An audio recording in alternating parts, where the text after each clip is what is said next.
Haji Wida merupakan haji pertama dan terakhir yang dilaksanakan oleh Nabi Muhammad SAW sebelum kewafatan baginda. Ia dinamakan Haji Wida kerana ia bermaksud haji perpisahan. Perkataan wida berasal daripada bahasa Arab yang bermaksud berpisah atau perpisahan. Peristiwa ini berlaku pada tahun ke-10 Hijrah bersempena dengan pembukaan kota Mekah selepas 10 tahun Nabi berhijrah ke Madinah. Umat Islam berasa sangat gembira kerana boleh pulang ke tanah kelahiran mereka, iaitu Mekah, tanpa sebarang peperangan dan tentangan daripada kaum kafir Quraisy. Tanggal 25 Zulkaidah bersamaan dengan 22 Februari 632 Masihi, iaitu pada hari Sabtu, Rasulullah telah menaiki untanya dan memakai ihram untuk melaksanakan hajinya yang pertama. Dianggarkan seramai 24,000 orang muslimin menyertai Nabi untuk menunaikan haji wida ini. Usai mengerjakan haji, Rasulullah telah berdiri di Wadi Uranah bagi menyampaikan khutbahnya yang terakhir.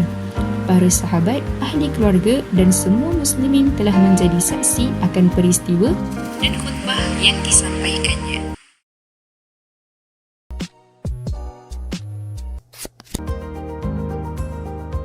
Makna yang terselindung di sebalik Haji Rasulullah SAW. Antara isi khutbah yang baginda sampaikan ialah, "Wahai seluruh manusia, dengarlah apa yang hendak aku katakan ini, kerana aku tidak mengetahui apakah aku dapat bertemu lagi dengan kalian semua selepas tahun ini di tempat wukuf ini." Makna yang pertama yang disampaikan adalah larangan membunuh jiwa dan mengambil harta orang lain tanpa alasan yang hak. Bermaksud kat sini, sebagai seorang Muslim tidak diperbolehkan untuk mengambil hak atau kepunyaan saudara sesama, melainkan orang tersebut ingin memberikannya secara sukarela. Yang kedua adalah kewajipan meninggalkan tradisi dan amalan jahiliah, maksudnya ataupun pembunuhan dan riba.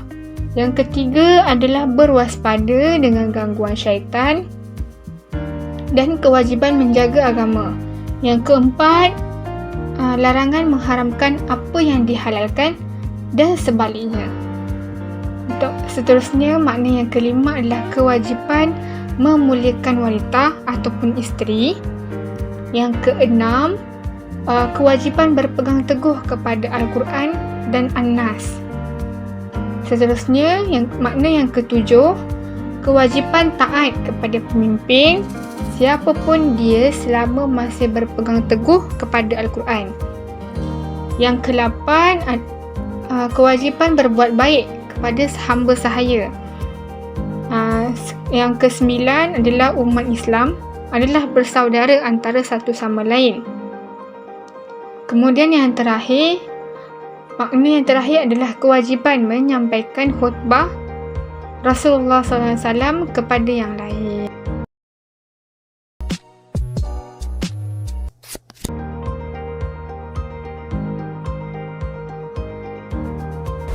Daripada peristiwa Haji Wida ini, apa yang kita boleh pelajari? Bahawa Rasulullah membawa kebenaran risalah. Rasulullah telah membawa kebenaran wahyu daripada Allah kepada umatnya untuk mengeluarkan umat daripada kegelapan kepada cahaya. Rasulullah diutuskan untuk mengembalikan dan membersihkan akidah dan keimanan umatnya yang telah banyak diseleweng dengan jahiliyah yang dilakukan pada waktu itu, yang mana mereka menyembah kepada berhala-berhala. Sebab itu Rasulullah menyuruh kepada mereka dalam mentauhidkan Allah dan kembali kepada ajaran Islam yang sebenar. Wahyu yang diturunkan kepada baginda membuatkan baginda berusaha bersungguh-sungguh dalam menyampaikan risalah dakwah dan melengkapkan tujuan hidup baginda dengan sebaiknya. Dengan usaha dan pengorbanan baginda itu, ramai yang telah memeluk Islam kerana telah melihat keadilan dan keindahan Islam yang dibawa oleh Rasulullah dan para sahabatnya. Buktinya, pada Haji Wida ini, ramai yang mengikut melaksanakan haji bersama baginda. Jadi sebab itu kita harus membuat dakwah dengan bersungguh-sungguh supaya masyarakat dapat melihat dan merasakan keindahan cara hidup Islam yang sebenar. Sebab itulah perlunya kita melihat kepada sirah, kerana di dalamnya terdapat pengajaran dan memberikan petunjuk kepada kita dalam kehidupan. Menyampaikan dakwah sampai tertegaknya sistem Islam agar masyarakat dapat melihat kebenaran Islam dan kembali kepada fitrahnya. Kerana adanya golongan manusia, setelah melihat kemenangan Islam, barulah mereka beriman dengannya. Sepertinya di fasa Madinah. Setelah Madinah menjadi negara Islam, pemerintahan mengikut sistem dan undang-undang Islam yang pemerintah juga di bawah pemerintahan Islam, iaitu Rasulullah sendiri. Pada waktu itu, manusia berbondong-bondong masuk pada agama Allah kerana mereka telah melihat nilai dan akhlak Islam. Keduanya, Rasulullah sebagai qudwah. Haji Wida merupakan satu-satunya haji yang dilakukan oleh Rasulullah selepas diutuskan sebagai Rasul. Apabila ramai orang mendengar bahawa Rasulullah akan melaksanakan haji, maka ramai orang yang datang ke Madinah untuk mengikuti Rasulullah melaksanakan ibadah haji sebagaimana amalan baginda, sehinggakan bilangan mereka mencapai jumlah 114,000 orang. Rasulullah melaksanakan ibadah haji serta mengajarkan manasik dan sunnah-sunnah haji kepada orang-orang yang bersamanya. Baginda sendiri yang menuntun proses pelaksanaannya tahap demi tahap. Rasulullah merupakan sosok yang akhlaknya adalah akhlak Al-Quran dan sentiasa menunjukkan qudwah yang baik.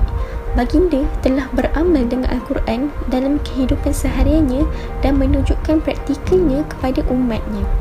Setelah wafatnya baginda bersabda bahawa barang siapa yang berpegang teguh pada dua perkara, maka dia tidak akan sesat selama-lamanya, iaitu Al-Quran dan As-Sunnah. Ketiga, Rasulullah telah melahirkan generasi Al-Quran yang unik. Dakwah Islamiah telah melahirkan satu generasi manusia, iaitu generasi sahabat Rasulullah, satu generasi yang paling istimewa dalam sejarah Islam. Pada awal penurunan wahyu, dakwah Rasulullah dibuat secara rahsia, yang mana baginda berdakwah kepada orang yang terdekat yang dikenali sebagai generasi As-Sabiqun Al-Awwalun. Dari situ bertambahlah orang yang menyebarkan dan memeluk agama Islam sehinggalah dakwah secara terang-terangan. Rasulullah telah menanam akidah kepada sahabat-sahabat dengan wahyu Al-Quran. Pada waktu itu, baginda menyeru kepada mentauhidkan Allah dan sumber utama mereka hanyalah Al-Quran. Baginda menanam benih-benih keimanan dalam hati para sahabat selama 13 tahun dan mereka belajar untuk melaksanakannya.